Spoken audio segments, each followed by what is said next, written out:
Hello, welcome to In Bed with Books, the podcast where we talk about smutty fantasy, classics, and more. My name is Melissa. And I'm Bethany. If you'd like to find more of us, you can find us on our website, inbedwithbookspod.com, YouTube for video versions of the podcast, or wherever you pod on Spotify and Apple Podcasts. If you want to see us outside of the podcast, then head over to Instagram and follow us at In Bed with Books Pod. Thanks for being here. Let's jump right in.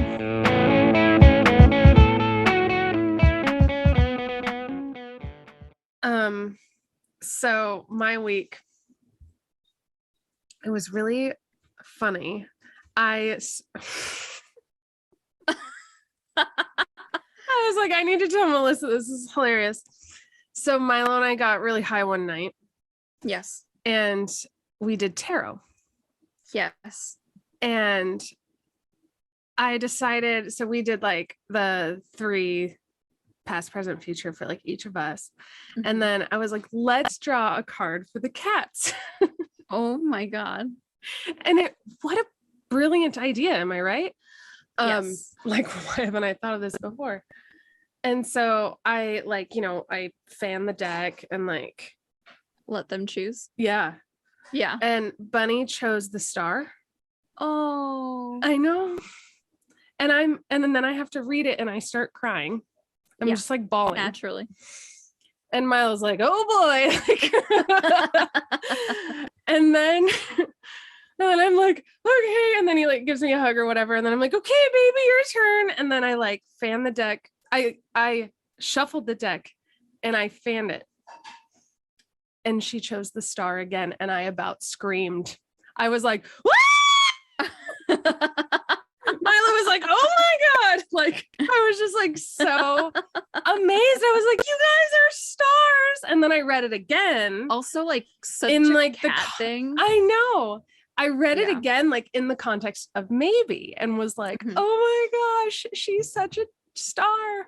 And it all had to do, of course, with like hope and like your guide. And like, I was just like, yeah. Like, oh my God. It was just like such a moment. Like, I mean, if we needed any more proof that cats are magic. They're magic. It's proven now. Yeah. Nice. So I've been preparing to move, which I like, if you could see the other side of my computer, that's a mess. But I've conveniently left this for our last recording in this location. Yes. But to like celebrate every night, like how much progress we're making on packing, Taylin and Vinny and I have been doing my second round of Stranger Things season 4. Nice.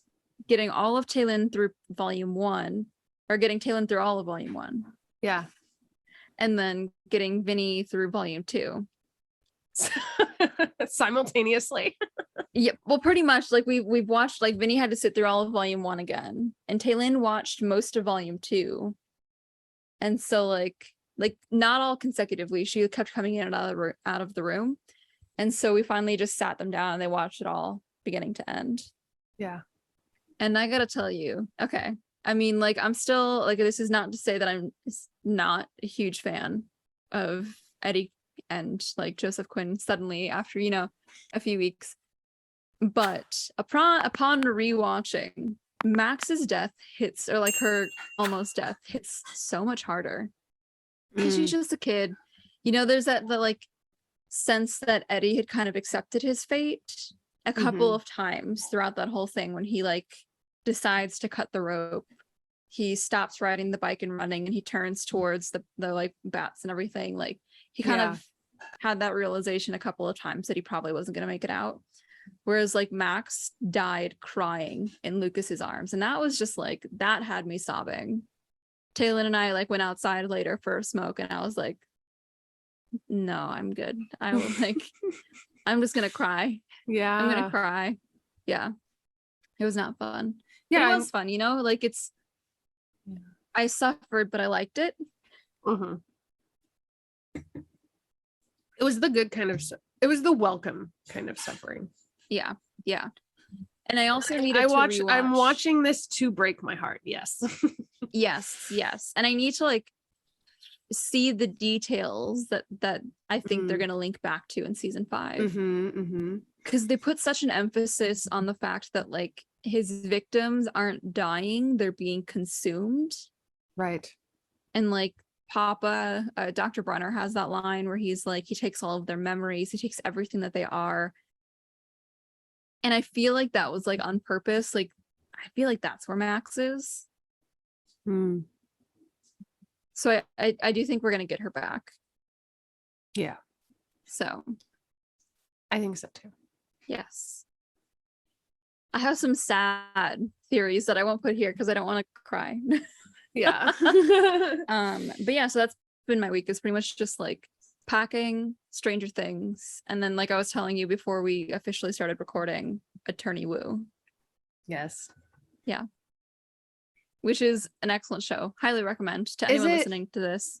Is it like also a comedy? Kind of? Yeah, it's like light. Comedy. Yeah. Okay.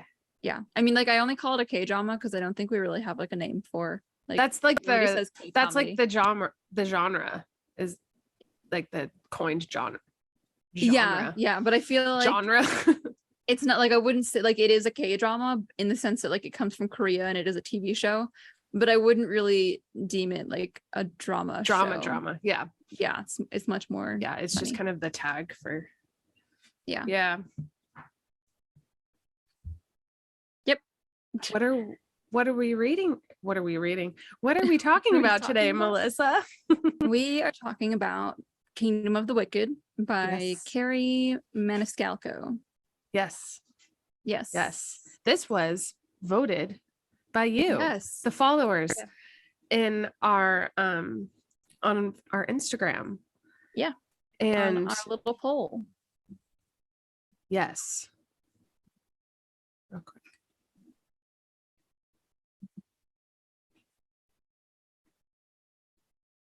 It's just making that clicking sound. So okay. To close out of some things. Yes, I really enjoyed like right off the bat because it was like I didn't even really know that much about it. I mean, I feel like you read so many like back of the book sleeves or like synopsises or whatever, like summaries of books that we want to read, and I'm always like, I can't even remember what the book is until like I open it. I'm like, oh wow, it's in Italy. Oh, what year is it? Oh, this is fun. And I don't think that I expected this. Okay, so I think one of the first things that I said to you while we were reading this was how much it reminded me of the books that I would read when I was younger. And I can't quite put my finger on why that is. I have a few theories, which I'm sure will pop up more throughout the episode, but like there's something about the way that it immediately grabs you. Right. That's really nice. I think there's something homey about the way the life that she's living at first. Yeah. Well, I think a lot of this we kind of chatted about it was the fact that she's like a cook and she like cooks, and I always really enjoy that part of books when like the main character has like something else going on, like they aren't just like this empty slate or what, you know, this empty vessel that all of a sudden develops personality throughout the book, but like she already kind of comes with kind of a history, a passion, right? She's a passionate person about like her, she like exists outside of. Yes, because I think I do agree that like that seems to be a common unfortunate thing with a lot of the like female main characters that we meet, is that like they don't really have anything happening outside of what's about to happen to them, or some kind of like identity they have, because she has like kind of a strong identity like within her family and like the restaurant and like that and her role there, you know. And it's fun to like when you have characters like that, it's fun to see how that kind of gets torn apart. and reshaped as the story goes on. Yeah, because what's interesting is like a lot of times what will happen is the those are the structures that we're breaking in the story, but that doesn't seem like, yeah, it like kind of gets jostled a little bit, but like she still loves food, and obviously she's not, spoiler, she's not like there anymore. She's going to hell. Yeah. But I have a feeling they're gonna bring cooking back to like make her happy. well, because we all know Wrath loves to eat food, so I love Speaking of that. other things. Yes. Yeah. Yeah, so like in that sense, she's an adult. Like she wasn't just kind of, what's that like Daria line where she's like, no, we've been waiting in this room our entire lives for you to come find us. When this guy was like, when you he's trying to hit on them or something. I don't even remember what he says. I just remember her sarcastic response. But like that's how some of the female MCs feel like in some other stories, whereas like she's just got this full-on life. Like she probably planned on taking over the restaurant loosely.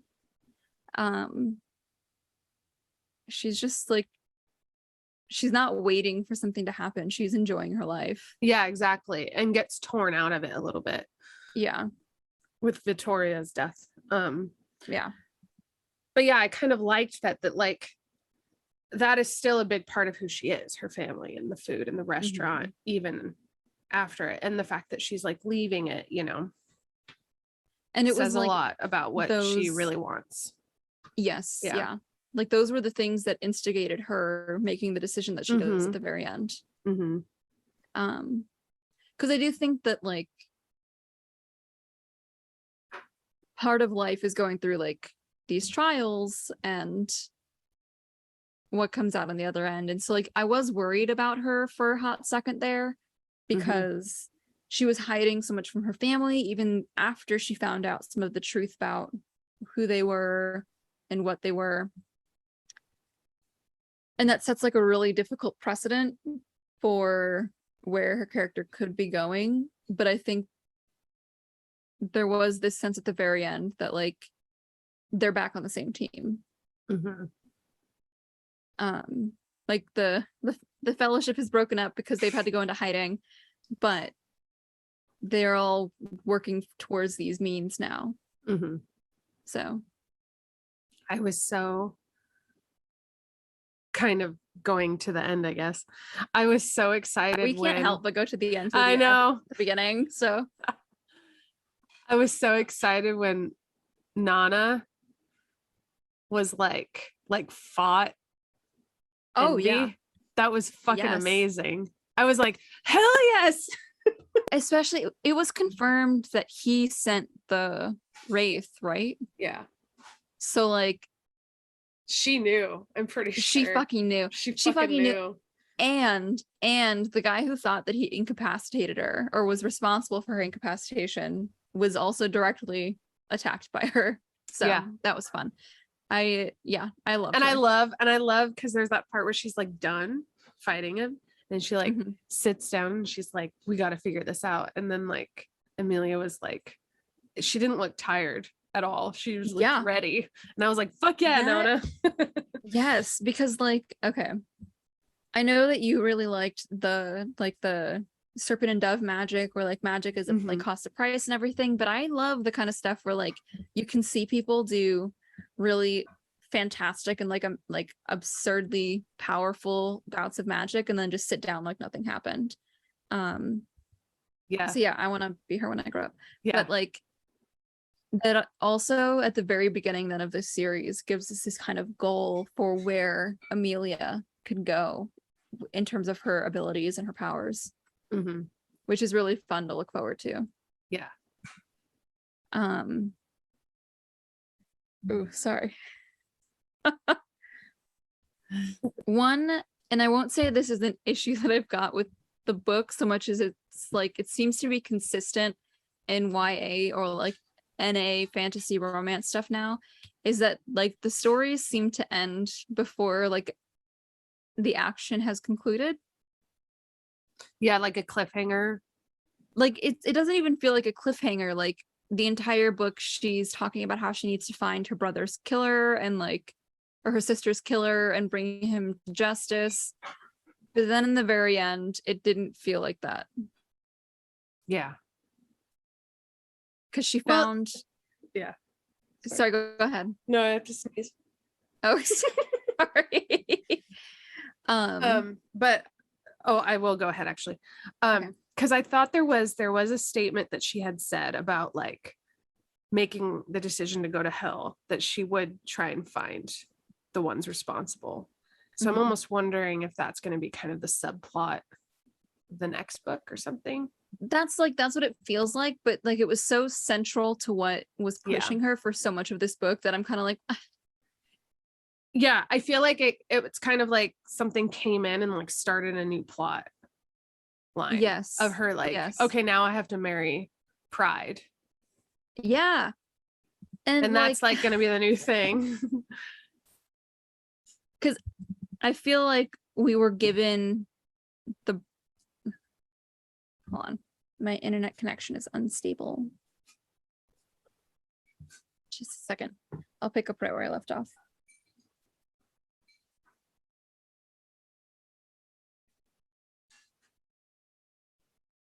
Okay. Yes, because I feel like we were given the brother as the like physical murderer, as just kind of, I don't want to say a cop out, but like, yeah, Antonio, to kind of placate, yeah, to be like, we did accomplish something this book, which like, yes, we did, but we are absolutely no closer, because her focus eventually shifted to which of the brothers is actually doing this. And so by the time it's revealed that it's Antonio, I kind of already figured it was Antonio. Yeah. I didn't trust him from the start. I wasn't super surprised. Yeah. And I think I was supposed to be surprised. Like I was supposed to be like, oh my gosh, no, that blessed Antonio. But it's like he's kind of been a little booger. He has been. Like he went and like narked to her, like her grandma. Also, like, which I think the point of that was supposed to be like, oh, he's like a jealousy thing. Like, yes, it was supposed to throw us off as thinking like, oh, he's jealous. Yeah. But like, he's also a brother. He's a priest, pastor. I don't remember what brother. He made his decision. Exactly. Like if he wants to go tell grandma about it, that is none of her business. And frankly, it's none of his. He chose God. He did very poorly at consistently doing that, but nonetheless, he thinks he chose God. Yeah.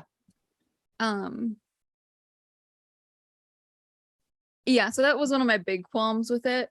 But like I said, like, I don't think that's specific to this book in terms of where like fantasy romance is going or has gone in the last few years. So someone has to like get married to someone they don't want to. There needs, especially if it's romance, it kind of has to like there do has with to be marriage or something. Some wedge between the two of them more firmly. I just wish like going into hell, she knew who her actual enemies were.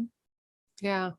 Because now she's the next target and they are not any closer to figuring out who's actually like behind all of this. Do you think, well, I think we know Envy is an enemy. Have we met Pride? Yes. We have not met Pride because he is stuck down south. And Lust. I don't think it's Greed. Or Greed. It sounds like Greed was trying to help Victoria. Okay, yeah. With their plan. Yeah. It could be Lust. We haven't seen enough of him yet, you know? He might be a red herring. Yeah, I mean, he could be. He seems like a good red herring. But yeah. Yes. We won't know. Yeah. Until we read. Well, I'm probably going to read this book. No, I have not. Because we've got to read like a couple of books over the next few weeks. So I got it from the library and I just haven't even touched it. I am probably just going to buy them because I like these books so much and then read it when I like probably before the end of the month. I can send you this one. If you want. No, I'll just buy them. Do you not want it? Well, I bought it desperately because I didn't think I would have it from the library, but then I did. Oh, okay. And then I was like, well, I have to read it because I bought it. That's fair. That's fair. I mean, you're good because I'm probably just gonna buy like the set. It's easier. Also, it's a nice excuse to spend money. I know. I just don't have room. I'm like, I am actually tapped out. I might need to get rid of some books. We have a community that sounds library. like you should get another bookshelf. That sounds like a personal space problem. Yeah. There needs to be other things I need to get rid of to make room for the books. Yeah. Yes, that is correct. Yes. Okay. So one of the other, it's like something that I had heard people, or I guess read people saying online, was how it was really just like a bunch of recipes. Like, you know, when you go and you find like a recipe online and it's like 17 pages of somebody's life story and then like a casserole recipe. Yeah, the blog. Yeah, the whole the backstory. The food blog. Yeah. I didn't feel like that. I think, I don't know, maybe because I've been reading for so long, I've just gotten really good at knowing how and when to skip sections that I need to skip. Oh, wow. Yeah. I don't skip sections. I get worried I'm going to miss something. Okay. I don't do it very often, but like in this situation I did, I just like skipped over her recipes. I feel like people were really blowing it out of proportion. Right. Because like yeah, I can understand getting annoyed with it, but like just fucking read past it. Like, yeah, it's not that annoying. Well, and it gets better as you go along. It's the beginning. Yeah. I think that's mostly. Yeah, because when she's cooking more at the beginning. Yeah. Also, like, in their defense, yes, it's something that she's doing, but like when you have a character who's like at an office, you don't get the very specific details of what she's doing. You just hear like, she worked. I answered some emails.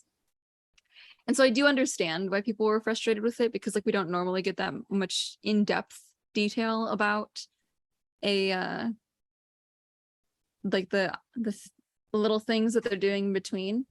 Like, will I be making some of the recipes though? Probably. The limoncello sounded really delicious. Yeah. But also I don't think it was worth complaining about. That's just me. Like, yeah, it was still a good book. It added a little bit of flair. Yeah. I like kind of like what I was like saying before, which was like, you know, obviously this is like something she's passionate about. It's part of her life.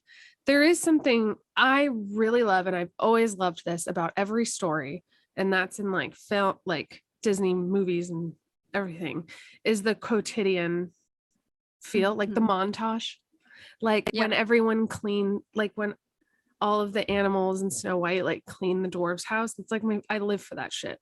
So like I in kind Howl's of Moving Castle when they make breakfast. Yes. Oh my God. That and it's like that is not waste. Dreams. That is not a waste, you know, of like time. Yeah. I loved, I definitely, I mean, you know, and a lot of it was like, maybe like cooking is kind of hard to imagine. Mm-hmm. You know, if you've never, I don't even really remember the recipes, but you know, if they you've weren't never really in detail, it was just like, you know, I added some of this and then a pinch of this. Yeah, kind of as she's like thinking and stuff. Yeah. But like I just kind of I always appreciate that kind of stuff, like those like everyday kind of like slice colloquial. Yep. Yeah. Slice of life. I think that's just why we're cooler with it. I think the thing is to like, again, slice of life is better as slices and not as like half the cake. Yeah.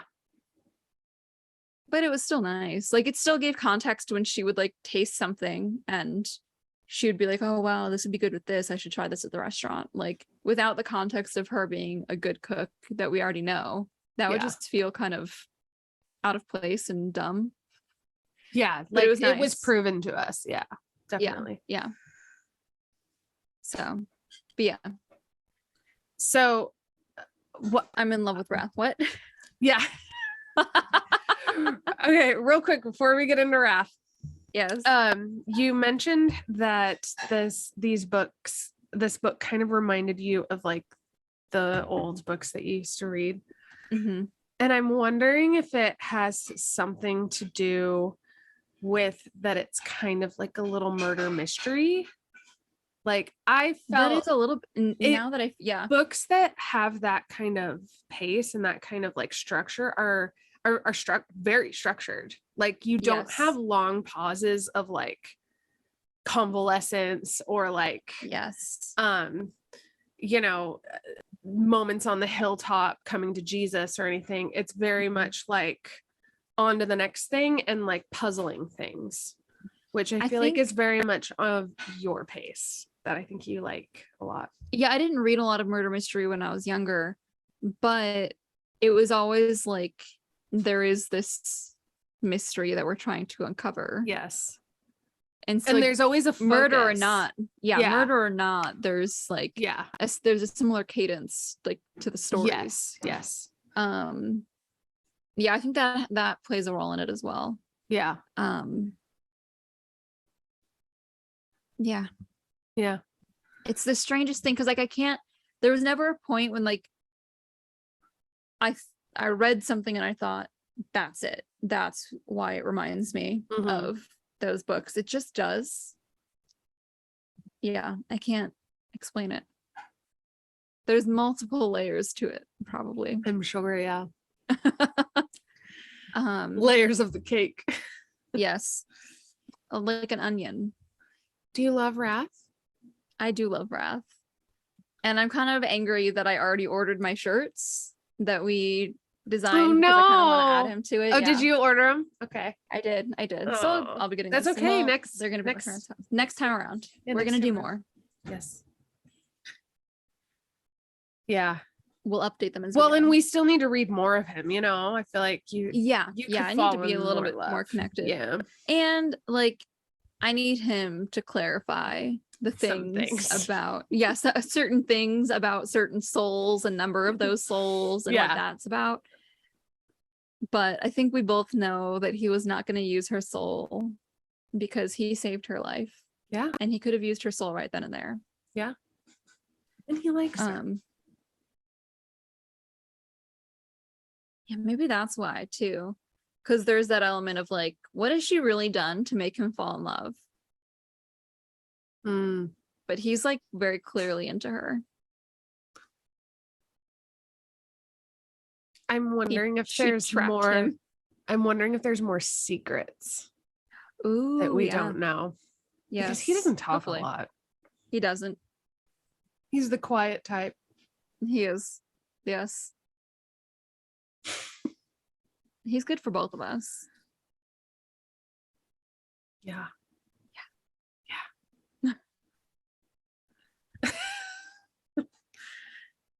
Okay. What specific scenes stick out to you about Wrath? Definitely when he was helping her after her like lust come down. Yes.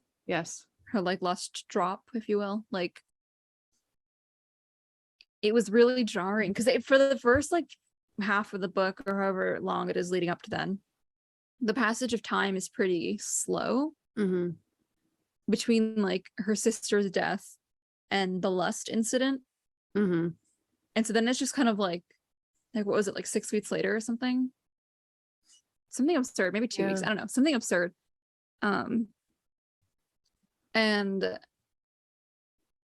that was really jarring, but like his decision to just he just knew how to help her. He was like, I've set up this bath for you, drops her into the bath. Right. And then everything she needs is there. That. Yeah, that little like that not self-care, but that like partner care. They're not partners yet, but they will be. They will be soon. They are. Soon enough. Yeah. They were partners in crime at this point. Yep. Technically, because she shouldn't be hanging out with one of the princes of hell. But... No, yeah. Yeah. Yeah. I also liked like there was a lot of quotable moments when he was talking Yeah. about like I really liked I'm gonna say it's a Reese moment because it's the first time it happened when I read it, was the first time in YA that it happened, which is like he is teaching her the tools to be strong, right, and take care of herself, empower her. So he's like, this is how you cannot like get caught up with lust again. Yeah. Because they will be back, which I think is an important lesson, right? Is that these things will always come back and we just have to learn how to deal with them. Yeah. All of my YA life lessons. Like it was like he said so many quotable things. Let me see if I can find them real quick. I think I remember the page number actually. Oh my god. Oh my god, Bethany. 279. Yeah, there are victors and there are victims. Decide what you want to be, or the choice will be made for you, which I fucking love that. And I doubt you'll like it.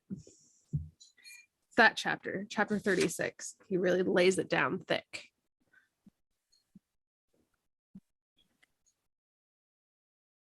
Another one that sticks out is obviously the kiss. Mm-hmm. And I think I audibly yelled, like just full on, like groaned when she broke off the kiss to ask about his I know. I was like, issue with the souls. Let's keep going. Like, let's, maybe get him in a compromising position and then use it against him to get information. Let's not just get fires started to put them out like that. Yeah. Fires aren't started to be put out. Yeah. Terrible life lesson. But that was a hot scene though. It was so hot. It was. Which gives me very big hope for what's to come. Yeah. Yeah. Yeah. I am excited. Yes, go ahead. I'm not shitting you. I like, even though I haven't touched it like we talked about because of like all of the shit going on right now,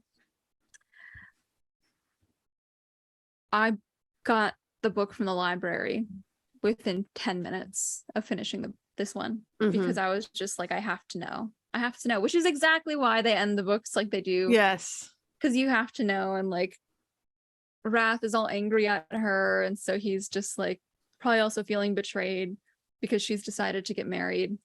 Yeah. Not that she really has a choice. She's the only one who knows what's going on, like fully. And they're kind of at this point like running out of options of young women to offer to Pride. That pretty soon they're only going to have men. Yeah. And it sounds like that just wouldn't work for the curse. So it's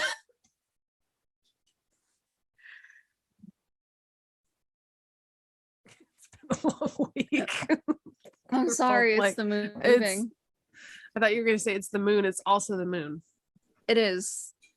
Also, moon's almost full. It's going to be full this week in like 2 days. I thought it was just full. No, it was just new. The moon's always getting full. It is. Again, it's filling up. So something that you will have to cut out of this episode, but it's something that I knew I needed to tell you.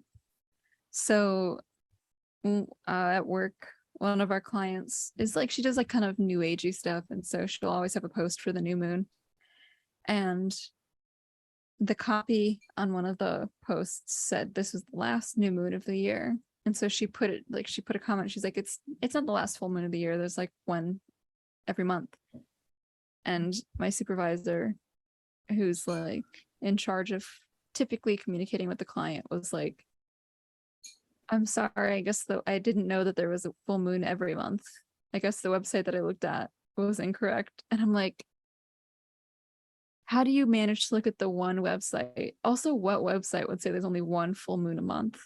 Just making excuses. Probably, but even then, like really shitty excuse because like it's How long have you been alive? How long have you been alive?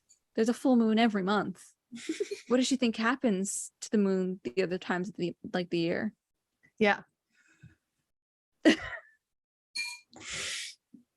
It's always a Cheshire cat. Yeah. Okay. So Well, okay, Antonio can go suck a dick. Not a fan of him. Moving yawns are out of my body. Hopefully Yeah. all of them. We're done with Antonio. He's still alive though. Yeah, which but I'm excited about. Yeah. Mostly out of revenge. Yeah. Well, yeah, because that was one of her stipulations. Yeah. Was that he will be my prisoner and I will do what I will. I love that she just like she's good. She's getting good. She's getting good. She started good. It reminds my throat. I like choked on my spit today. I don't know what happened. I do that all so the my time. throat feels like I feel like it's like dry, but it's just you feel tired. betrayed. Yeah. She really feels like a kind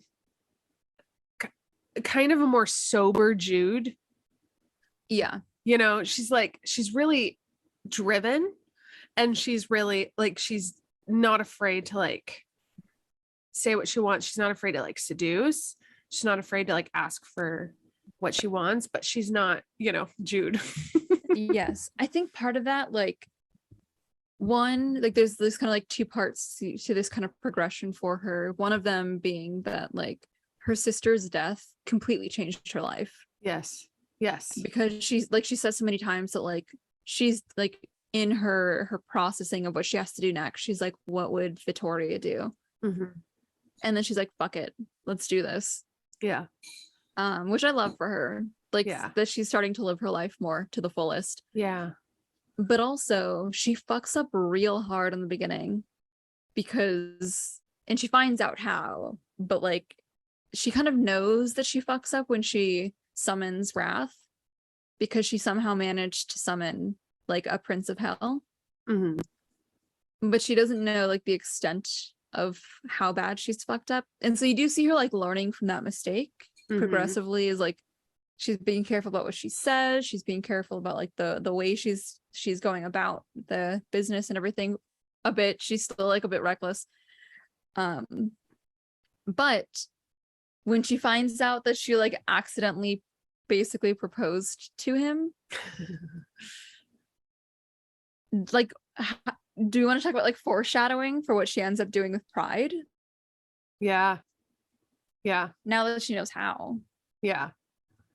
Well, and oh shit, you were talking. I'm sorry. No, I didn't have the thought.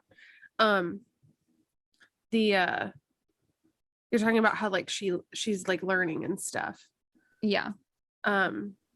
Because I also felt like it was necessary too for her to have like a devastating grieving period. Yeah.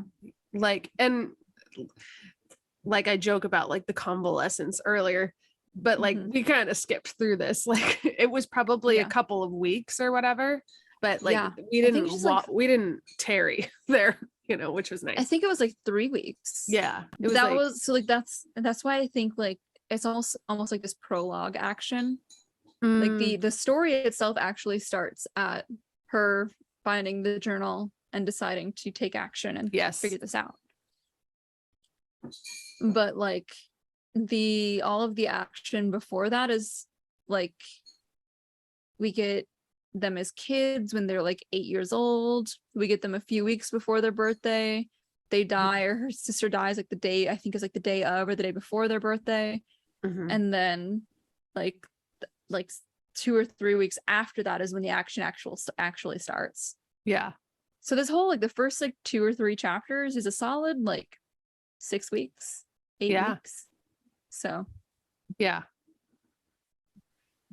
but I really feel like she needed that, because like she's just been kind of going and eventually she's gonna crash, and she did. Yeah. So.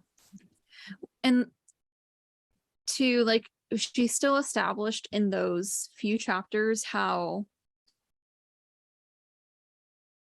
I don't want to say like meek or small because she's not those things, but I guess how like more homebound she is than Victoria's. Because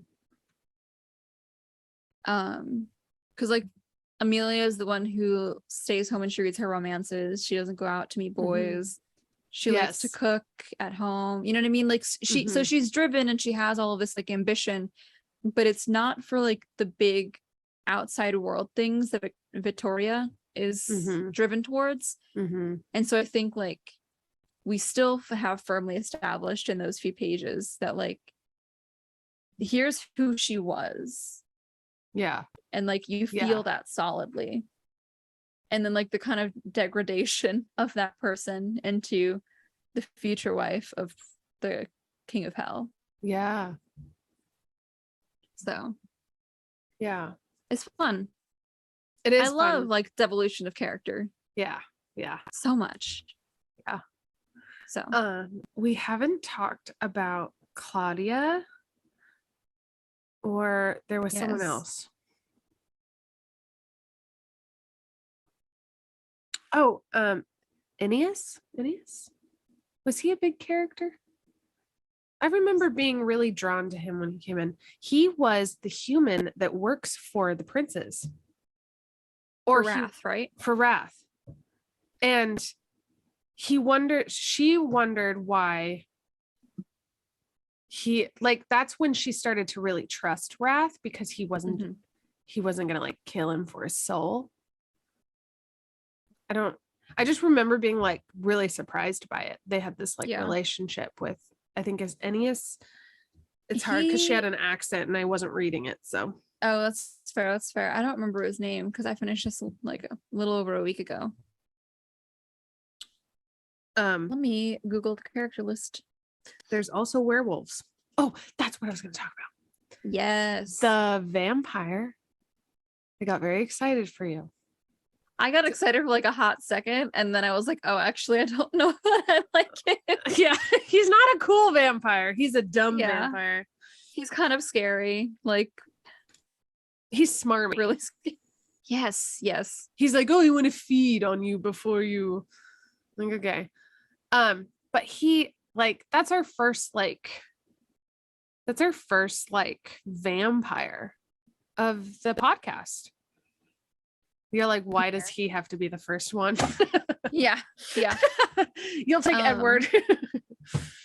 I'm getting really excited about Twilight B. I'm glad you are. And I keep sending you memes and stuff to like kind of keep that up. Yes. So the human's name was Anir. And I do like how we kind of got the contrast between Anir and that vampire. Let me see if I can find his name. Alexei. Or Alex. Yes. Yeah, I just finished this yesterday, so that's why it's still that'll still help. Fresh. Can't believe it. I remembered something. For having listened to it, that's pretty big. yeah, no, for sure. So much of like parts of A Court of which one? Mist and Fury is just like gone because I just listened to it. I know. Such a shame. You do what you have to do.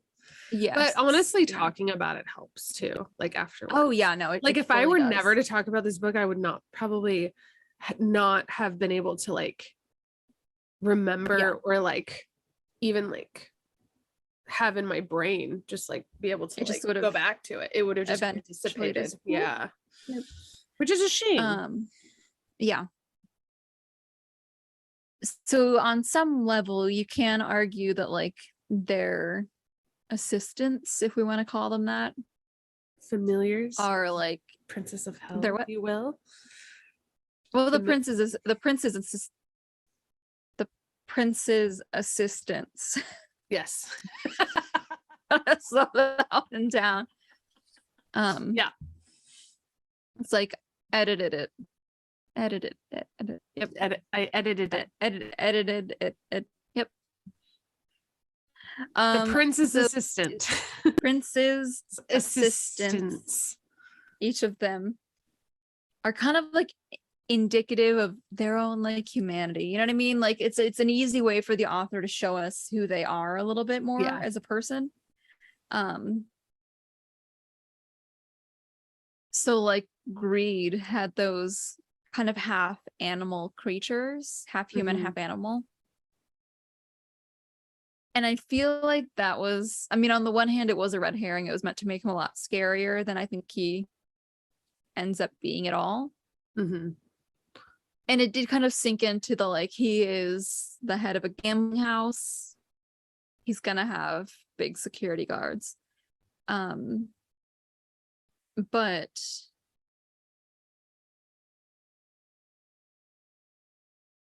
I think I like him. I think I trust him. Greed? Yes. Not just because like Victoria trusted him enough to like make a plan with him, but also because like that shows being smart more than like wanting a scary like posse. You know what I mean? Like Envy just wanted to look like he had like, he just wanted to spook you into yeah like that's what he had thinking. Yeah. And so like Greed, yeah, he had big burly assistants, but that's also just like a smart move for the business that he's in. So yeah, that's what he's gonna do. He seems more put together. And if he isn't trustworthy, a good villain, because it's better when the villain is like smart. Yeah, because I mean, it took no effort for Nana to defeat or not defeat Envy, but kick him out of town. You know, like you have all of these scary things around you, but clearly it didn't help. He couldn't even assassinate her. 1, 2. Now you're all stuck in hell again while you recover. Yeah. So yeah. Yeah. Okay. So we've got Wrath, Greed, Envy, Lust, Pride, which we can assume then that there will be Sloth. I don't know the last one. This feels like when you're trying to remember all of the dwarves from Snow White. Sleepy, dopey, grumpy. My dad asked me that the other day, and I'm like, "What year is it?" Yeah.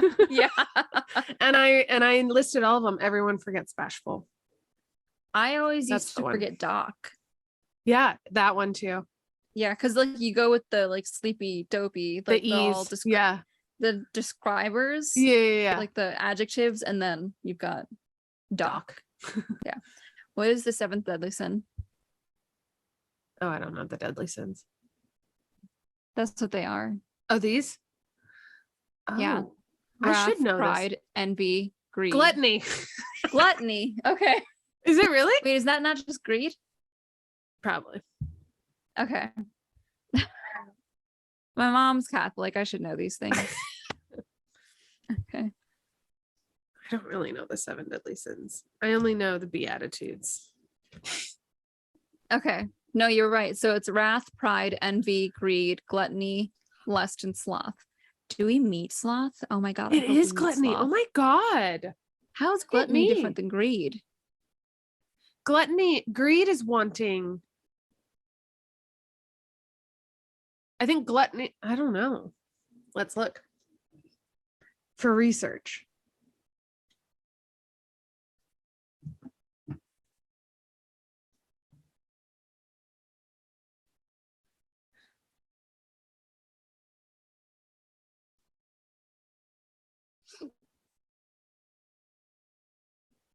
I'm sure there's a wiki out there for this.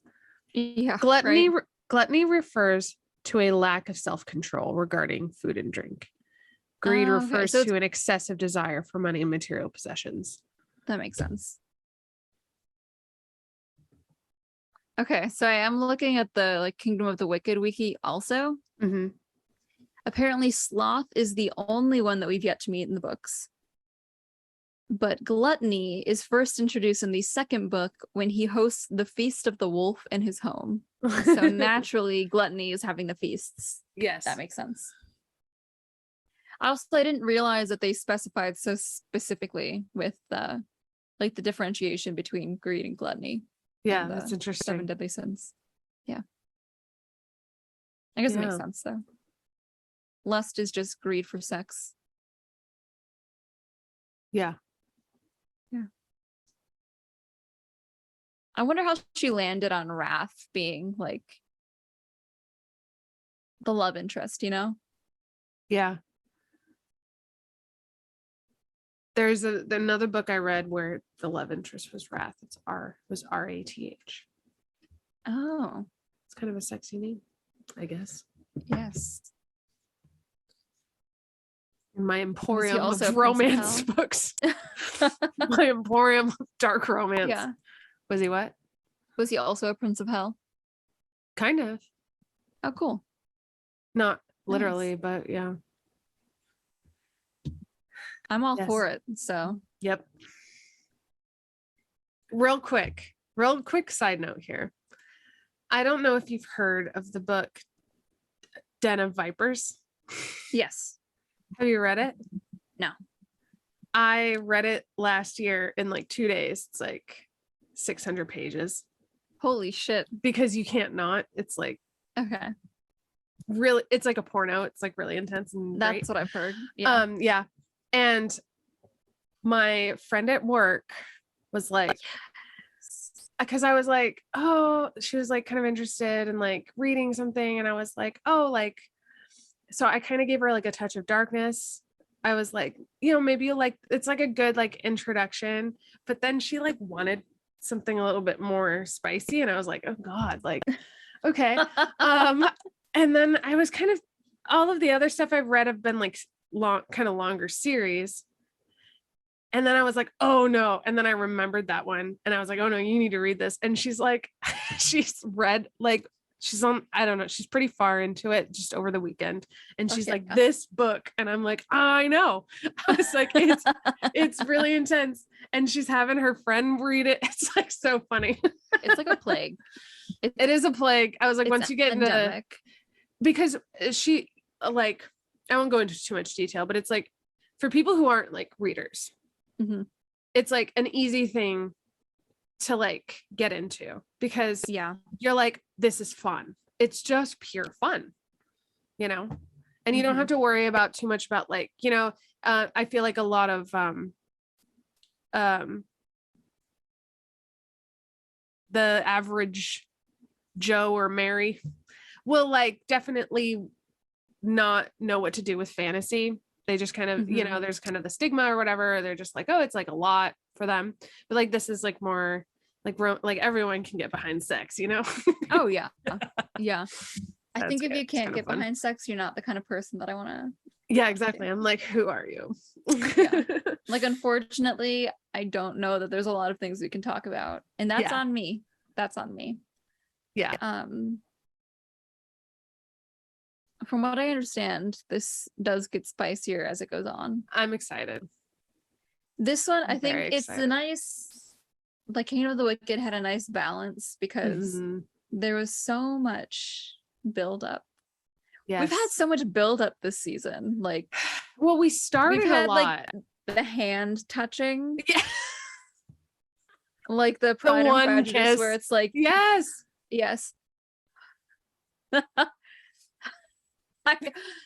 I need a release. I need something to break me. Yeah. Yep. Same. I need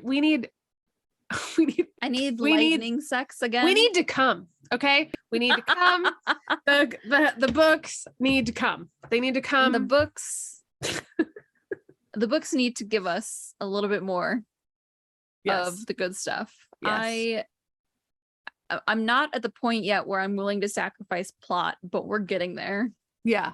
I go into these books. It's like when you like, you try to have sex. I'm about to sacrifice plot.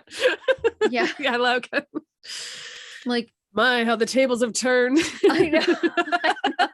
But like each time I'm starting these books, because we're going in pretty much based on reputation of what we've read online. Yeah. And people are saying how like spicy these books are. And it's not that I'm not enjoying these books, because very clearly we are. But like, you know, when you go to have sex with somebody and you're having a good time and it's all enjoyable, and you get to that point and you're like, don't stop.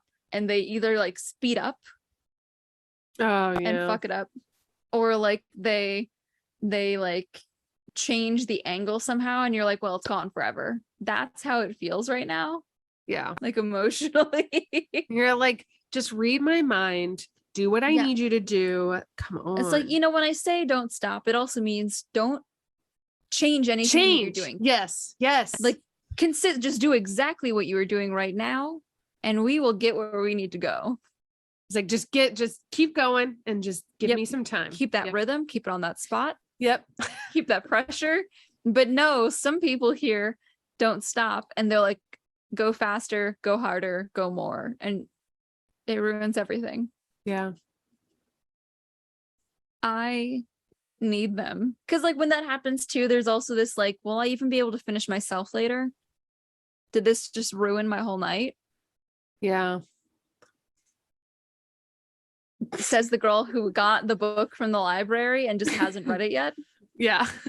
Like, will I be able to finish myself later? Who's to say? Yeah. Who's to say?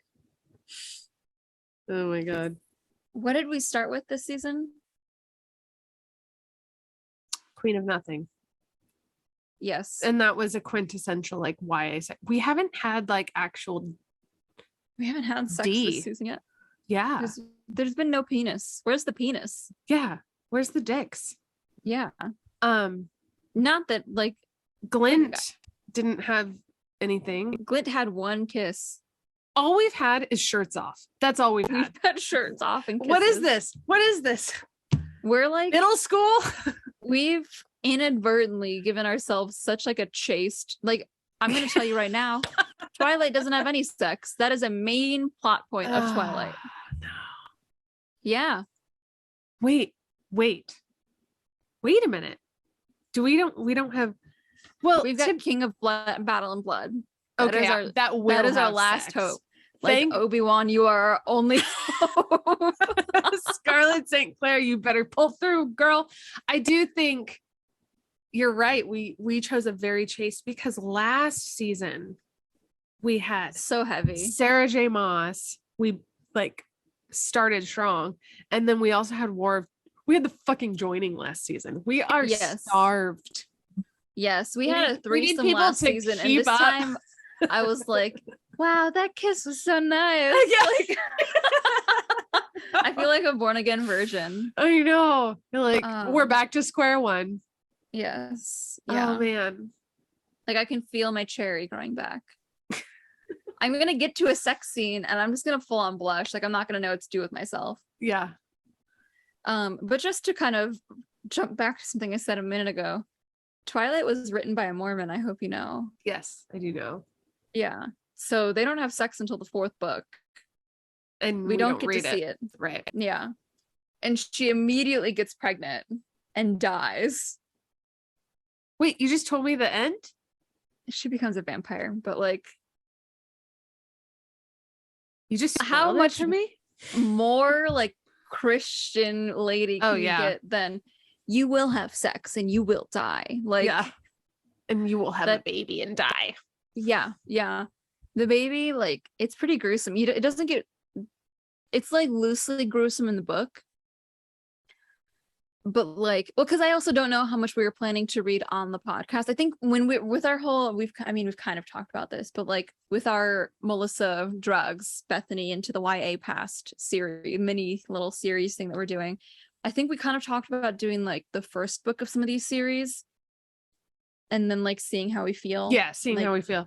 Yeah, at I least agree. doing the first book of some of these. Yeah. Plus like Twilight has every book was made into a movie. So it is pretty accurate to the movies. Or to the books. I'm not gonna lie. Basically, the baby eats its way out of her. Cute. She full on. So she spends the like pregnancy term just dying, basically. because it is eating her. Like, it's eating all of her nutrients. She's not hungry for food. She's suddenly hungry for blood because this is a half vampire baby. And when she's about to give birth, she is so malnourished, and like this baby and like this pregnancy stomach, like this is when I think of why I don't want to have a baby, this is kind of top of my like horror montage that plays through my brain. Her back breaks and then it just burrows its way out through the front. I feel like I remember a faint thing about the baby eating its way out though. Because you can't, some things you just can't not Oh yeah hear about like big sensations as these. It was probably also the fact that like the baby in the movies is probably one of the worst examples of like modern CGI within the last like 20 years. It's terrible. It's kind of like I can't watch it when I'm high because I just zero in on this baby's face. Yeah. And it's traumatizing. Nothing against the girl who like modeled for this. It was just the way that they like morphed it, like morphed her face onto this doll. Because they had like, it was a mix of like kind of like a call-in. yeah, where you're like, okay. And what we do in the shadows. That is, even Colin is better than like this girl. Like, I'm just gonna pull it up. I am gonna like literally share my screen to show this to you. Yes, do it. Let me let you.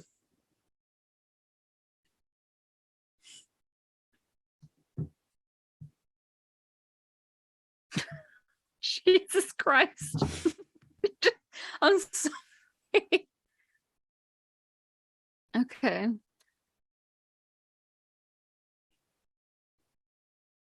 Hold on a second. Bear with me.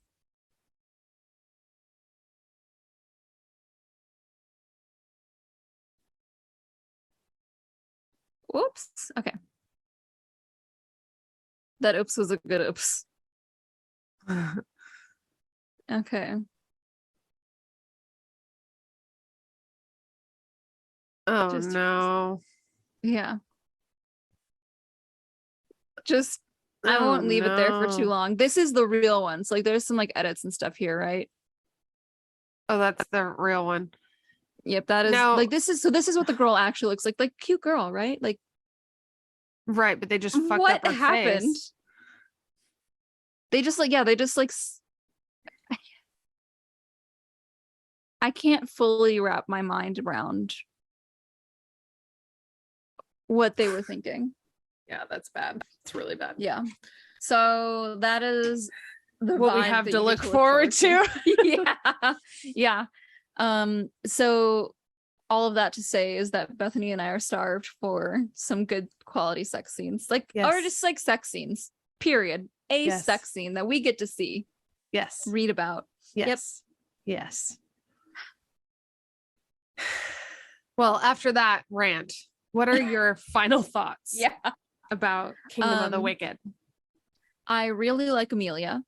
Mm-hmm. She's probably one of my favorite MCs in a while. Mm-hmm. And I think part of that has to do with like the way that she's like, I like to read romance novels and my sister lived life. And I was like, wow, that's me. Like, yeah, I feel that. Yeah. Yeah, I like her growth. I like that we get to like connect to her a little bit and then see what she could be. And I feel like we've talked about this with like A Court of Thorns and Roses with like you've got the three sisters, so you've got somebody you can connect to. But also like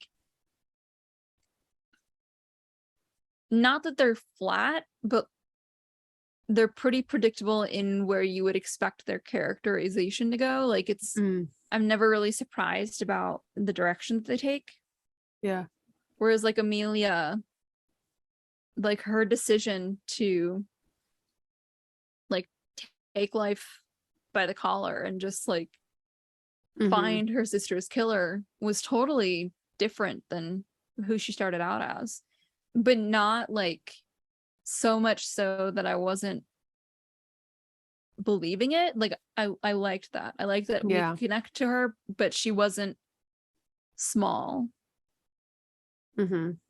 So she like still a nice had like ego her, boost, she you was know? like still her own person. Yeah. Like I Yeah. feel like sometimes a lot of you'll find like a lot of the MCs are kind of vessels for us. Yeah. And then they don't like really have a lot of their own person. Mhm. But I didn't feel that with her. I felt like she had very much a strong like personality and character. Yeah.